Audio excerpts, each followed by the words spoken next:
सदगुरु के प्यारी दुलारी सज्जन महापुरुष प्रीत और प्यार से बोलिए। आइए हम सब मिलकर जय घोष में शामिल होते हैं।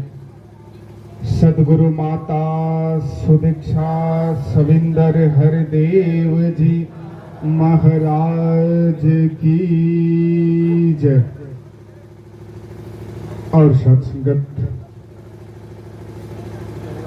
आज हम सब मानव परिवार इस पभनलिया ग्राम में एकत्रित होकर इस निराकार परमात्मा का यशोगान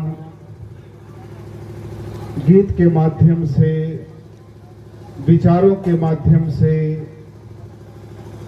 सदगुरु के चरणों में रखने का निरंतर प्रयास रहा। सत्संगत,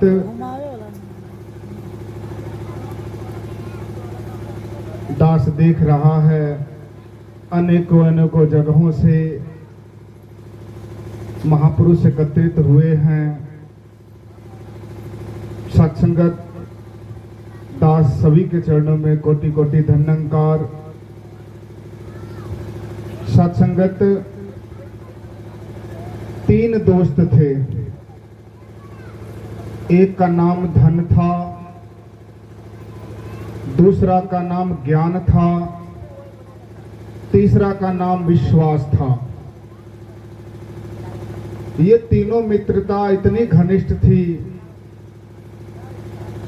इन तीनों में इतना बनाव था कि जहां भी जाते थे ये तीनों एक ही जगह एकत्रित होते थे।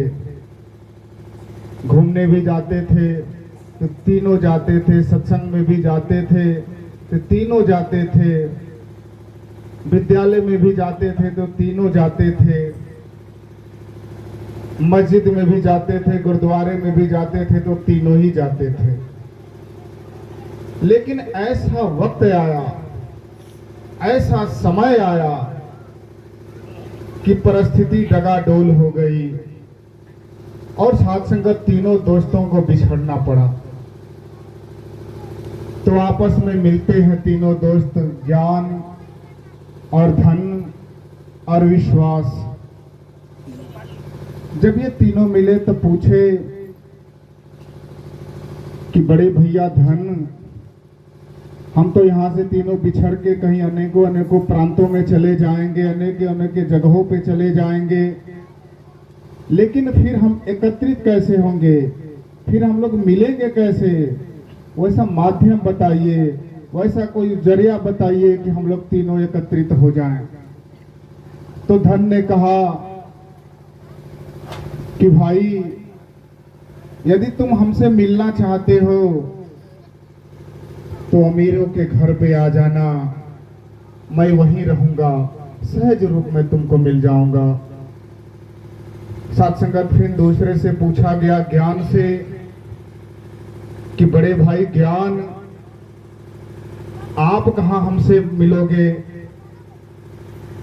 तो उन्होंने कहा कि जहां सत्संग होता हो, जहां मालिक का गुणगान होता हो, मंदिर में मिलेंगे, मस्जिद में मिलेंगे, गुरुद्वारे में मिलेंगे, चर्च में मिलेंगे, विद्यालयों में मिलेंगे। साध संगत, वो अपना अपना ठिकाना बता दिए। जब विश्वास का नंबर आया, वो बेचारा खामोश बैठा हुआ था एकत्रित एक जगह। धन और ज्ञान दोनों उसके पास जाते हैं और बोलते हैं कि छोटे भाई, कि बड़े चिंतित हो, बड़े खामोशी के साथ, बड़े मायूसी के साथ तुम हम दोनों से दूर बैठे हुए हो। तुम अपना ठिकाना नहीं बताए, अपना पता नहीं बताए कि तुम कहाँ मिलोगे। तो सत्संगत विश्वास दोनों भाइयों को रोते हुए, बिलखते हुए बताता है कि बड़े भाई, जिस जगह से मैं एक बार चला जाता, दोबारा वापस लौट कर नहीं आता, दोबारा वापस लौट कर नहीं आता। साथ संगत इसीलिए कहा गया कि रही मन धागा प्रेम का, मत तोड़ चटकाए, टूटे तो फिर ना जुड़े, जुड़े तो फिर गांठ पड़ जाए। साथ संगत रहीम जी बता रहे हैं कि ये जो प्रेम है,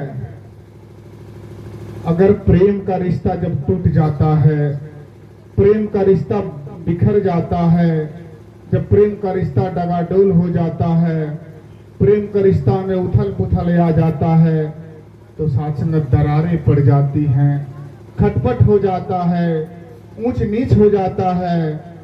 इसीलिए कहा जाता कि रही मन धागा प्रेम का, मत तोड़ चटकाए, टूटे तो फिर ना जुड़े, जुड़े तो गांठ पड़ जाए।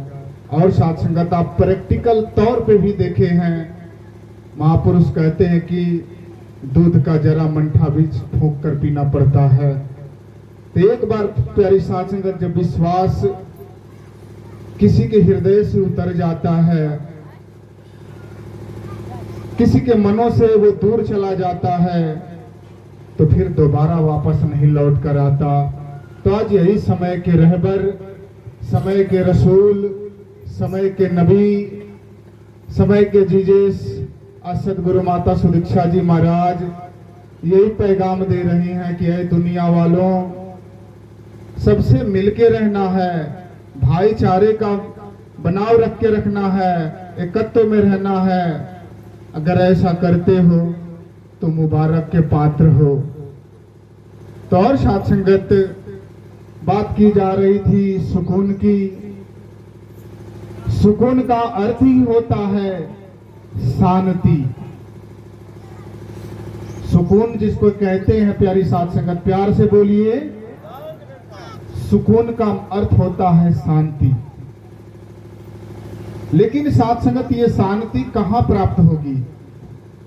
ऐसा तो नहीं कि हम दिलदार नगर बाजार में चले जाएं, गाजीपुर बाजार में चले जाएं, या पटना चले जाएं, या दिल्ली चले जाएं, या बनारस चले जाएं, ये किसी दुकान पे नहीं मिलता। अगर मिलता तो आप देख रहे हैं एक एक से अरबपति पड़े हुए हैं, खरबपति पड़े हुए हैं, टाटा बिरला कहलाने वाले पड़े हुए हैं। वो अपने पैसे के बदौलत इस सुकून को खरीद कर लाकर अपने घर और परिवार में रख देते। आज सुकून के लिए मानो तरस रहा है, सुकून के लिए दर दर की ठोकरें खा रहा है, सुकून पाने के लिए नाना प्रकार का कष्ट सह रहा है, तप कर रहा है, पूजा कर रहा है, समाधि कर रहा है, ध्यान कर रहा है, लेकिन साथ संगत ये सुकून प्राप्त नहीं हुआ। ये सुकून मिलता तो है, लेकिन केवल सदगुरु के दरबार में मिलता है। जब ये जीव अपने हृदय से छल को, कपट को, ईर्ष्या को, द्वेष को जब निकाल कर गुरु के चरणों में सहज भाव से रख देता है, एवं नीट एंड क्लीन हो जाता है, एकदम जैसे भोला भाला जो बच्चा होता है वैसा निमाड़ा हो जाता है। सदगुरु के चरणों में जब आता है तो सदगुरु उसके ऊपर अनुग्रह करके, कृपा करके, बख्शिश करके, मेहर करके वो ब्रह्म ज्ञान दात देता है। इस ब्रह्म ज्ञान दात को प्राप्त करने के लिए नाना प्रकार को कष्ट सहना पड़ा, पूजा करना पड़ा, पाठ करना पड़ा, लेकिन साथ संगत अनेकों जगहों पे जाना पड़ा। काशी गए, काबा गए, मथुरा गए, लेकिन ये प्राप्त नहीं हुआ। ये प्राप्त केवल ब्रह्म ज्ञान अपने सदगुरु के चरणों में नतमस्तक से होने से प्राप्त हुआ, निमाड़ा भाव आने से प्राप्त हुआ। जब ये भाव आता है, जब भगत को ये ज्ञान दृष्टि मिलता है, जब ये दृष्टि प्राप्त होता है, तो उस ज्ञान दृष्टि से भगत का नजर बदल जाता है। जैसी दृष्टि वैसी सृष्टि। कहने का भाव रहा कि जैसा हम चश्मा पहनते हैं वैसा ही हमें दिखाई देता है। तो आज सदगुरु माता सुदीक्षा जी महाराज आज वे हमें ब्रह्म ज्ञान दात दे देती हैं, बख्श देती हैं। आज हम गुरु की नजर से जब देखते हैं सर्वत्र परमात्मा को, ये भगत देखता है, तो भगत की जब नजर बदल गई तो भगत का बोल भी बदल गया। कह रहा कि जिधर देखता हूं उधर तू ही तू है, हर शय में जलवा तेरा हूबहू है। ऐ मालिक, तूने हमारे ऊपर जो कृपा किया, आज तूने जो नजर दिया, मैं नजर जिधर घुमा रहा हूं बस तेरा स्वरूप दिखाई दे रहा है। मैं देख रहा हूं कि राम निवास के रूप में तू ही है, मुन्ना जी के रूप में तू ही है, उदय जी के रूप में तू ही है, गोरख जी के रूप में तू ही है, तमाम प्यारी साधुसंगत संतों के रूप में तू ही है, क्योंकि तेरा रूप है ये संसार। जब ये नजर दिया, ये ज्ञान चक्षु जब सदगुरु ने हमारे ऊपर कृपा करके दिया, तो जब उस नजर से जब देखते हैं तो सर्वत्र यही दिखाई देता है, जिधर देखता हूं उधर तू ही तू है, हर शय में जलवा तेरा हूबहू है। यानी कि बार भी यही रहा है, लीला भी यही कर रहा है। ऐसा नहीं, इन भाइयों के अंदर बैठकर ढोलक और झाल ताशा यही बजा रहा है। ये ज्ञान कहां प्राप्त होता है? केवल गुरु के चरणों में झुकने से। इसीलिए एक संपूर्ण अवतार वाणी में शहंशाह बाबा अवतार सिंह जी फरमाते हैं कि समय गया फिर हाथ न आए, अंत समय पछताएगा, यम का जब संदेश आया है नैनो नीर बहाएगा। अगर हम यदि सोच रहे हैं कि अभी हमारा लड़कपन चल रहा है, फिर जवानी आएगी, जब बुढ़ौती आएगी तो हम भक्ति करेंगे, इबादत करेंगे, बंदगी करेंगे, तो हमारी ये सोच बिल्कुल गलत हो सकती है। ये गलत इसलिए हो सकती है क्योंकि कहा गया क्या भरोसा है इस जिंदगी का, बुलबुला है पानी का। जब बारिश होती है तो प्यारी साध संगत जी, जब बुल्ला उत्पन्न होता है तो सेकंड नहीं लगता, कब फूट जाए, कब टूट जाए और पानी में मिल जाए। ठीक उसी प्रकार ये मानव जीवन जो मिला है, तो साध संगत इसकी कोई गारंटी नहीं।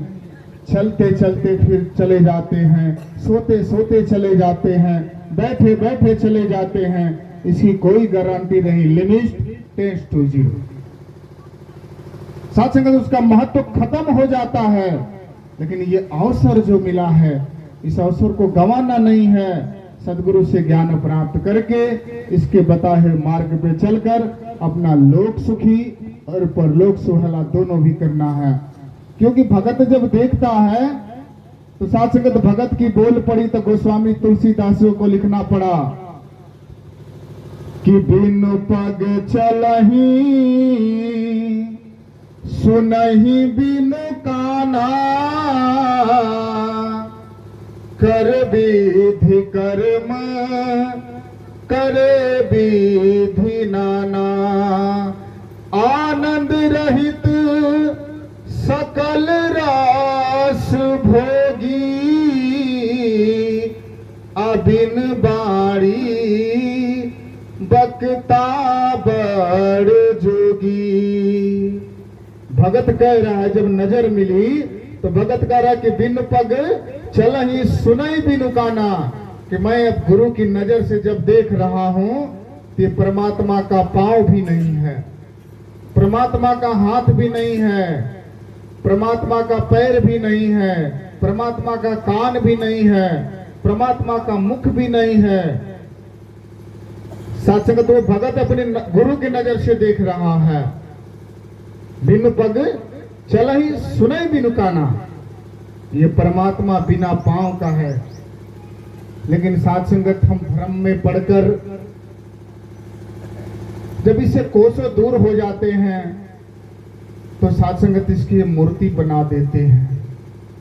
हमारा शास्त्र प्रमाण भी देता है कि इसका न रूप है न रंग है, ये निराकार है, जिसका रूप नहीं, जिसका आकार नहीं, जिसका पैर नहीं, जिसका हाथ नहीं, जिसका मुख नहीं, जिसका कान नहीं, जिसका उंगली तक नहीं, कुछ भी नहीं, तो उसका कैसे हम रूप दे सकते हैं?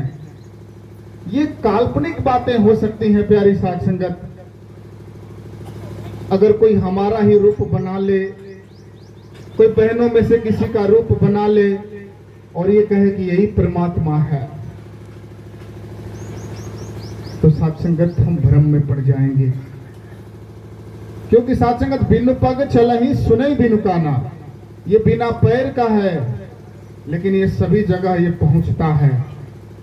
ऐसा नहीं साध संगत कि बंगाल से अगर महात्मा फरियाद करे निराकार को तो वहां नहीं पहुंचेगा, दिल्ली से अगर कोई फरियाद करे तो वहां नहीं पहुंचेगा। ये सर्वत्र परमात्मा रहने वाला है, व्यापक है, एक है, निर्गुण है, निराकार है। लेकिन एक पैर के भी चींटी, पैर में प्यारी साध संगत, चींटी के पैर में भी अगर घुंघरू बांध दे तो इतना ये करीब परमात्मा है, इसकी भी आवाज को सुन जाता है। आनंद रहित सकल रस भोगी, इस आनंद से रहता है, इस सभी जगह आनंद से रहता है। ना इसके दुख का कोई असर है, ना सुख का असर है।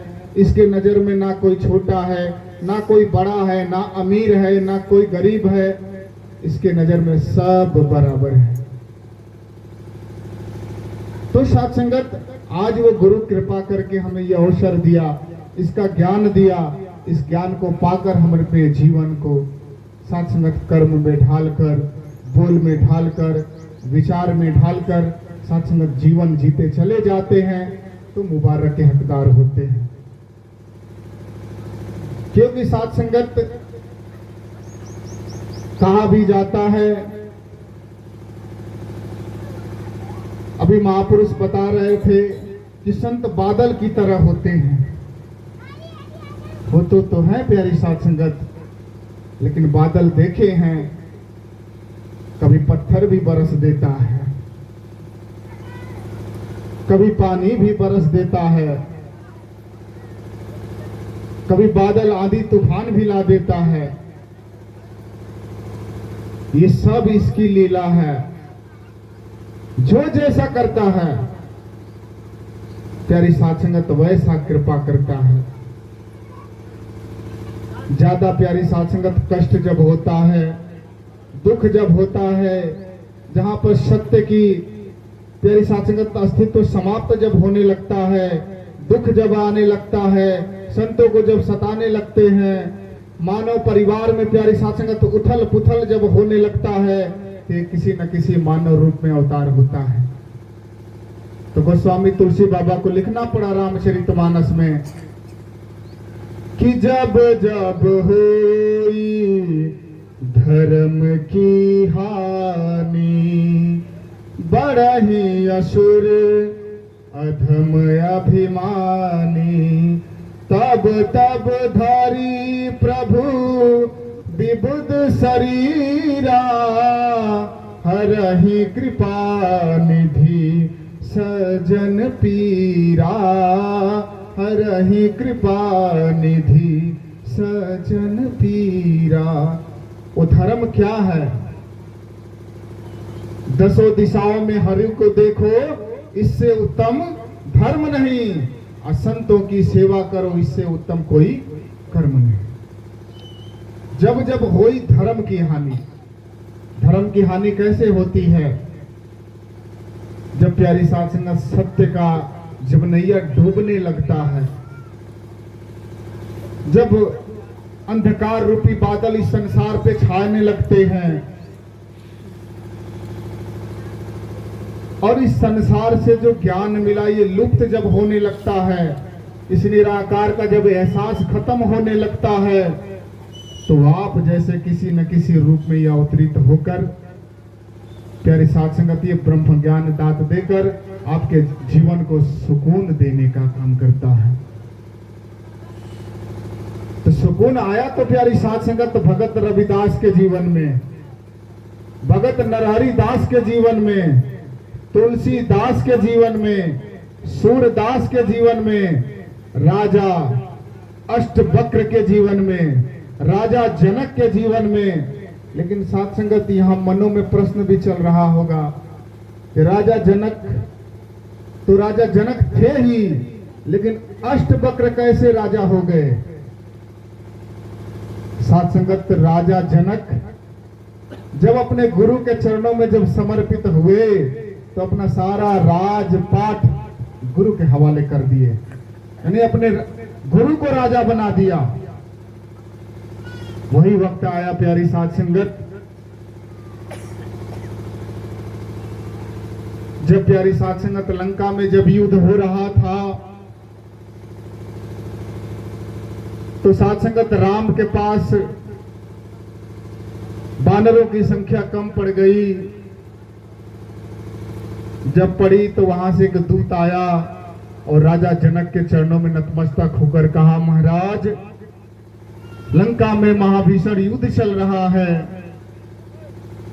आप जी कृपा करो, अपनी जितनी सेना है आप जी दे दो, हाँ युद्ध लड़ने के लिए काम आएंगी।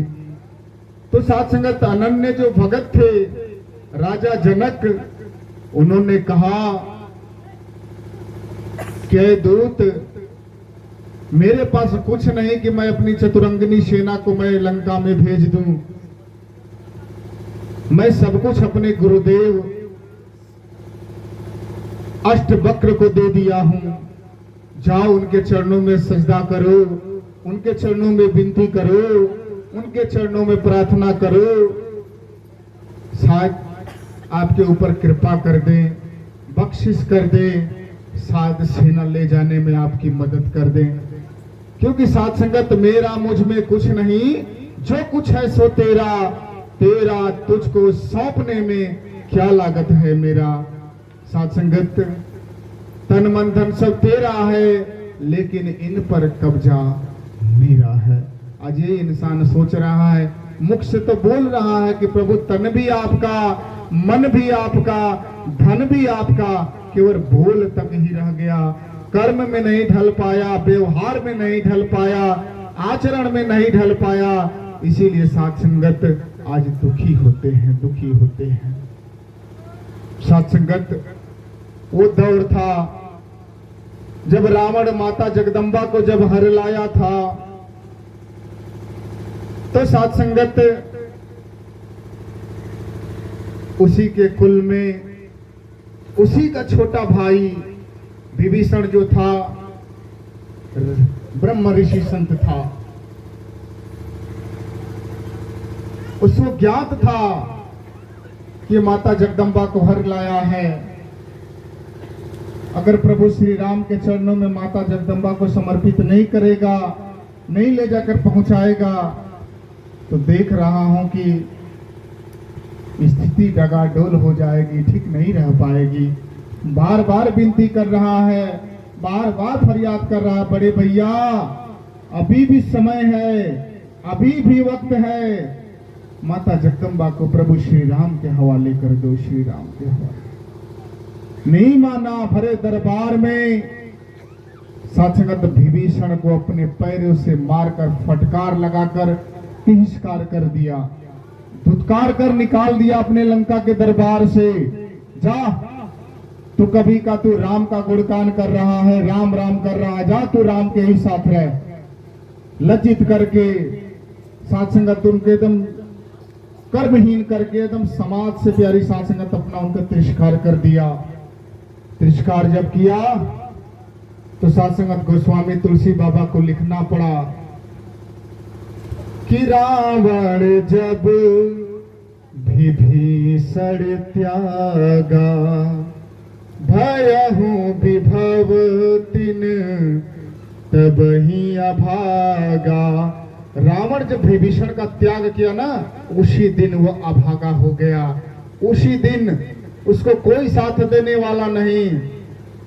ब्रह्म ऋषि के संत का अपमान करना, ब्रह्म ऋषि को ठेस पहुंचाना, ब्रह्म ऋषि को दुख देना, साथ संगत ये हमारे ऊपर कष्ट ही कष्ट आ सकते हैं। इसका प्रमाण है फिर गोस्वामी तुलसी बाबा लिखे कि 1,00,000 पुत 1,15,00,000 नाती, अतः रावण घर दिया न बाती। उसके 1,00,000 पुत्र भी थे, 1,15,00,000 नाती भी थे, लेकिन एक ब्रह्म ऋषि संत का जब अपना अपमान किया तिरस्कार किया तो उसके दरबार में एक दीपक जलाने वाला भी नहीं बचा, एक दीपक जलाने वाला बचा नहीं। आज ज्ञान मिला है, ज्ञान के मुताबिक जीवन जीना है तो मुबारक के हकदार होते हैं। संपूर्ण हरदेव वाणी ऊंची ऊंची बातों से न बात बनती भाई है, कहे हर देव कर्म हो ऊंचा तो मिलती ऊंचाई है। अगर ऊंची ऊंची बातों से बात न बनती भाई है। साथ संगत महात्मा फरमा रहे थे कि विभीषण भी था, विभीषण था तक मार्गदर्शन बन के चला। साथ संगत आज जो अनन्य भक्त प्रभु श्री राम के हनुमान जी थे, साथ संगत राम का जब वचन आता था तो वचन को मान जाते थे, इसीलिए प्यारी साथ संगत सक्सेस हो जाते थे, इसीलिए जग को जीत जाते थे, सारे कार्य अपने आप हो जाते थे, क्योंकि अपने समय के रहबर सदगुरु राम के चरणों में नतमस्तक होकर उनके बताए हुए रास्ते पे चलते थे। तो साथ संगत आज उनका युगों युगों तक कीर्ति गाई जा रही है। जहाँ राम की मंदिर है वहाँ हनुमान की भी मंदिर है, लेकिन जहाँ हनुमान की मंदिर है वहाँ राम की मंदिर नहीं है। ऐसे भगत का स्थान गुरु हमेशा ऊपर रखता है, ऊपर रखता है, क्योंकि साथ संगत इसका ही ज्ञान दिया। कुरुक्षेत्र के मैदान में जब युद्ध लगा तो साथ संगत भगवान श्री कृष्ण ने अर्जुन को समझाए कि हे अर्जुन तुझे युद्ध करना है। तो प्यारी साथ संगत अर्जुन जो थे उनकी हाथों हिल रही थी, बिलख रहे थे, ये हमारे चाचा हैं, ये हमारे मामा हैं, ये हमारे नाना हैं, ये हमारे भाई, मैं अपने को कैसे मार सकता हूँ, कैसे वध कर सकता हूँ। तो भगवान सहज रूप में मुस्कुरा कर कहते हैं कि भगत हे पार्थ, ये तो पहले से मरे हुए हैं, तुम क्यों इसको मारोगे। साथ संगत वही कुरुक्षेत्र का मैदान, एक तरफ कौरवों का पक्ष था, एक तरफ पांडवों का पक्ष था, यानी कि एक तरफ सदगुरु माता जी का एक तलिया और एक तरफ सदगुरु माता जी का एक तलिया। उसी कुरुक्षेत्र के मैदान में इस विराट निराकार पार ब्रह्म परमात्मा अकाल मूरत जो अखंड है, अछेद है, सुवेद है, पुरातन है, शाश्वत है, निर्गुण है, निराकार है, आदि है, अनादि है, सर्वव्यापी है, लाम है दूध है, लाफना है, लाम का है। प्यारे साथ संगत इसका ज्ञान उसी कुरुक्षेत्र के मैदान में बताए और दिए कि अर्जुन देख, ओम नैनम छिदंती शस्त्राणि नैनम दहति पावक न चैनम क्लोदयंतपो न शोषिति मारुता। हे अर्जुन तू मेरी तरफ देख, नैनम छिदंती शस्त्राणि, तू अपने आंख खोलकर जो मैं तुम्हें ज्ञान दृष्टि जो दिया उस ज्ञान दृष्टि से नजर खोल कर देख। नैनम छिदंती शस्त्राणि, देख पार्थ मुझको शस्त्र नहीं काट सकता, मेरा ओर नहीं, मेरा छोर नहीं, मैं अनंत हूँ, मैं अगोचर हूँ, लेकिन तू मुझे जहां बुलाएगा मैं वहीं से प्रकट हो जाता हूँ। नैनम छिदंती शस्त्राणि नैनम दहति पावक, हे अर्जुन अपने आंखों से देख, एक माचिस की तीली जला कर देख, मैं जलने वाला नहीं हूं, अखंड हूं। मैं देख अपने आंखों से पानी भीग कर मैं भीगने वाला भी नहीं हूं।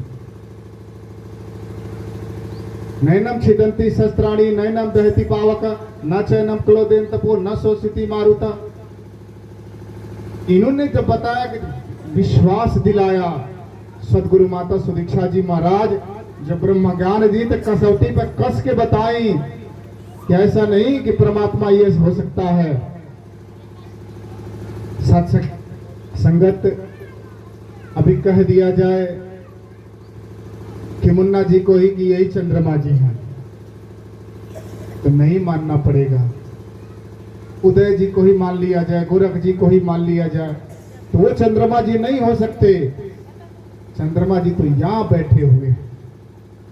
तो उसी प्रकार प्यारी साध संगत, जब ये ज्ञान दिया अपने पार्थ को प्यारी साध संगत भगवान ने, तो कसौटी पर कस के दिया। प्रैक्टिकल करो, जो टूट जाए, जो फूट जाए, जो सड़ जाए, जो गल जाए, वो भगवान हो ही नहीं सकता, वो हो ही नहीं सकता। रास्ते में आ रहे थे तो साथ संगत तो मुन्ना जी मिर्चा वाले फरमा रहे थे कि ओम सर्वधर्मानि परित्यज्य माम एकम शरणं व्रज अहम त्वं सर्वपापेभ्यो मोक्षयामि मा शुचा। वो अपने भाव में बता रहे थे कि विश्वास जी, जब अर्जुन अपने भगवान श्री राम, भगवान कृष्ण के चरणों में जब समर्पित हुआ, तो उन्होंने बताए कि सर्वधर्मानि परित्यज्य, तू धारण करके जो लेबल लगा के जो बैठा हुआ है, इसका तू परित्याज्य कर दे, यानी छुटका छोड़ दे वहीं पे। जो माम एकम, जो मैं एक हूं, तुम मेरी शरण में आ जा, मैं तुम्हें सारे पापों से मुक्त कर दूंगा, सारे पापों से। आज वही कर रही हैं सदगुरु माता सुदीक्षा जी महाराज। तो किस जाति से आता है, किस गोत्र से आता है, तो कर्म क्या करता है, ये बिल्कुल नहीं देखती। जो इनके चरणों में आता है तो सीने से लगा लेती हैं और अपना विराट रूप का दर्शन करा देती हैं। जो ब्रह्म को जान जाता है वो ब्राह्मण हो जाता है। क्योंकि साथ संगत, ऐसा नहीं कि हम हिंदू हैं, मुसलमान हैं, सिख हैं, ईसाई हैं, हम तो केवल मानव हैं। कोई ब्राह्मण जाति नहीं होती। हिंदू का मतलब होता है प्यारी साध संगत, हीनम दुष्यते ते हिंदू। अगर कोई मानव, कोई इंसान अपने हृदय से हीन भावना को त्याग दे, ये फलाना जाति का है, नहीं कि हमसे छोटा जाति का है, मैं तो भाई राजपूत खानदान से आता हूं, मैं तो ब्राह्मण खानदान से आता हूं, इसकी क्या औकात है कि हमारे सामने ये बोल पड़े, इसकी औकात बैठने तक नहीं, ये हमारी भ्रम है। हीनम दुष्यते ते हिंदू, जो अपने अंदर से जो हीन भावना, जो बदबू सब लेकर बैठा हुआ है ना, इसको तो त्याग दे। कहाँ त्यागना है? गुरु के चरणों में। हीनम दुष्यते ते हिंदू। अगर तू अपने अंदर से हीन भावना को त्याग देगा तो हिंदू कहलाने का पात्र है। अगर आप मुसलमान हो तो जिसका मुसल्लम ईमान होता है, जो अपने पैगंबर के, अपने नबी के, अपने रसूल के बताए हुए मार्ग पे चलता है, वो सच्चा मुसलमान होता है। लोग कहते हैं भाई वो तो काफिर है। अरे काफिर का मतलब होता क्या है? जो बिना खुदा को जाने, जो निरंतर इसकी बंदगी करता है, इसकी कुफ्र करता है, वही बंदा काफिर होता है। अरे काफिर का मतलब होता है जो उसको जानकर, जो निरंतर इसकी कुफ्र करता है, इसकी गुणगान करता है, ईशोगान करता है, तो सत्संगत वो काफिर होता है। सत्संगत, भगवान ने पूछा हु आर यू, तुम कौन हो? तो उन्होंने कहा आई एम ब्राह्मण। अरे भाई, मैं तेरा जाति नहीं पूछा, हु आर यू, तुम कौन हो? आई एम मैन, मैं आदमी हूं। मैं पूछ रहा हूं हु आर यू, तुम हो कौन? जब तू अपने आप को नहीं जानेगा, तू है कौन? छित जल पावक गगन समीरा, पंच रतन या अदम शरीरा। ये पांच तत्व, ये शरीर मिलकर बना है। ये पांचों तत्व, अग्नि अग्नि में मिल जाएगी, हवा हवा में मिल जाएगा, पानी पानी में मिल जाएगी, धरती धरती में मिल जाएगा, आकाश आकाश में मिल जाएगा। लेकिन जो अंदर हमारे जो रूह रानी, जो आत्मा है, ये छठवां जो तत्व है, ये कहां जाएगी? इसका कोई ठिकाना है? तो ठिकाना केवल सदगुरु के चरणों में प्राप्त होता है। अगर तू सदगुरु के चरणों में जब आ गया तो अपने मूल की पहचान कर लेगा, अपने स्वरूप को जान लेगा, जब शाम जान लेगा तो तू इसको प्राप्त हो जाएगा, इसको प्राप्त हो जाएगा। इसीलिए साथ संगत दास समय भी इजाजत नहीं दे रहा है। दास एक छोटी सी केवल मिसाल रखेगा। प्यार से बोलिए, जोर से बोलिए। साथ संगत, एक सौरा और एक सौरी थे। सौरा और सौरी समझ में आता है? छोटी छोटी जो मछली होती है। तो साथ संगत, जब बाढ़ आया समुद्र में, जब बढ़ने लगा बाढ़ के सहारे, ध्यान से सुनना है प्यारी साथ संगत, जरूर जीवन में कुछ बदलाव आएगा, निखार आएगा, बिल्कुल परिवर्तन आएगा। साथ संगत, उस पानी के सहारे, उस नदी के पानी के सहारे करते करते इस गांव में ज्यादा दूर जाने की जरूरत नहीं, ऐसा ही एक तालाब था जो महात्मा अशोक जी के बगल में है। सत्संगत, उसी तालाब में आकर दोनों सौरा और सौरी रहने लगे, क्योंकि सत्संगत आप जानते हो कि उनको खाने के लिए तालाब में सूटेबल तौर से भी पर्याप्त मात्रा में उत्पन्न होता है सारा चीज। बड़े मजे से खा रहे थे, बड़े मजे से पी रहे थे। बहुत दिन इनका जीवन यापन रहा, पानी बहुत दिन तक रहा। सत्संगत, उसका वंश बढ़ने लगा, बढ़ते छोटा था, बढ़ते बढ़ते बड़ा हो गया। जब पानी जब घटने लगा,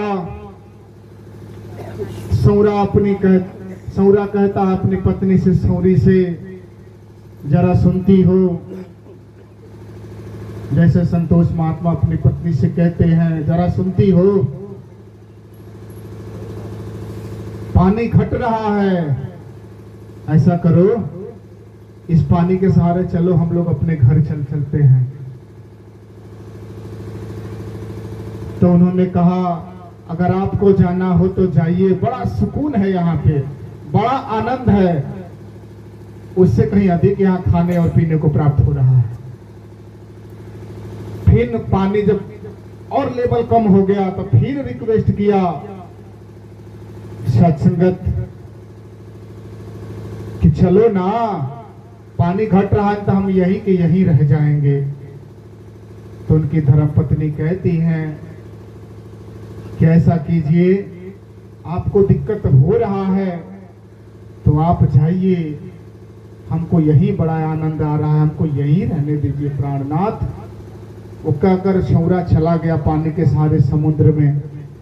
जब ये तालाब का पानी जब सूखने लगा, जेठ की दोपहरी गर्मी में, सूखते सूखते बिल्कुल प्रैक्टिकल जगह पर भी तालाब है सत्संगत, बगल में बसवाड़ भी है।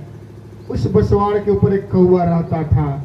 जब पानी सूख गया, पानी थोड़ा सा रह गया, तो जो सौरी बड़ी हो गई थी वो तड़फड़ा रही थी। सत्संगत, जब कौवे की नजर उस पे पड़ी तो कौवा उड़कर आकर उसे चोंच मारता है। चोंच मारता है तो जब वो बेचैन होती है, जब घायल होती है, तो बेचैन होकर उस दलदल में फिर जा घुसती है। जब दलदल में जाती है तो जब दम फूलता है, फिर बाहर निकल के आती है, फिर ये उड़कर जाकर चोंच मारता है। फिर दलदल में जाती है, फिर जब दम फूलता है तो फिर वापस आते हैं। निरंतर ये प्रक्रिया चलता रहा, चलता रहा, चलता रहा, मार मार के घायल कर दिया था, घायल कर दिया था। और साथ संगत, तो झूठ जब लहू लुहान जब हो गया था, बिलख रही थी, तड़प रही थी, पानी भी नहीं था, ये बेचारा कौवा तो मार मार के बेदीन कर दिया था। तो साथ संगत, उस समय उसकी धर्मपत्नी सौरी कहती है कि वह दिन गई, वह रात गई, पिया गए गहरी गगना, कौवा का चोंच का सोचना ही मोहे, मोहे सोच केवल अपने पिया का कहना, अपने पिया का कहना। वो रो रो कर बिलख बिलख के कह रही है कि वह दीन गई, जब कह रहे थे चलने के लिए, वह दीन गई, वह रात गई, पिया गए गहरी गगना, कौआ का चोंच का सोचना ही मोहे, मोहे सोच अपने केवल पिया का कहना।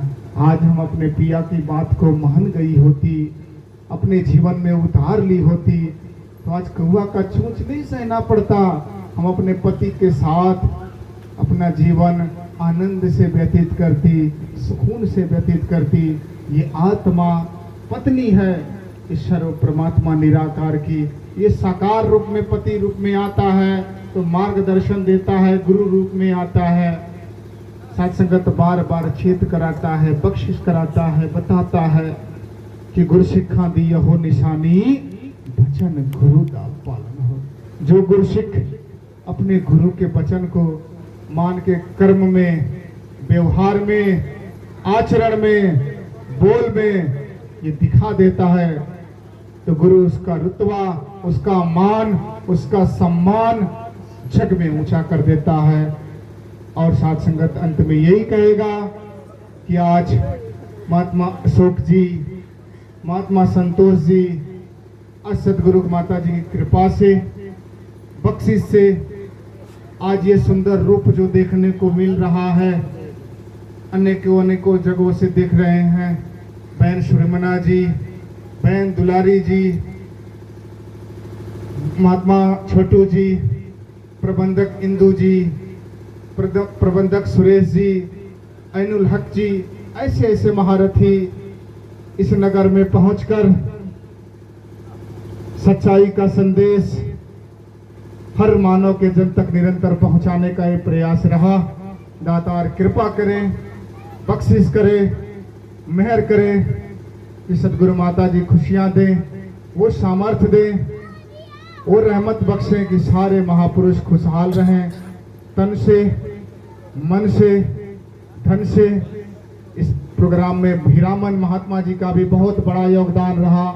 ये भी जगह जगह पर पहुंचकर गुरु का संदेश पहुंचाते हैं, पहुंचाते रहते हैं। दास देखता रहता है। इनके ऊपर भी सदगुरु माता जी की कृपा बरसे।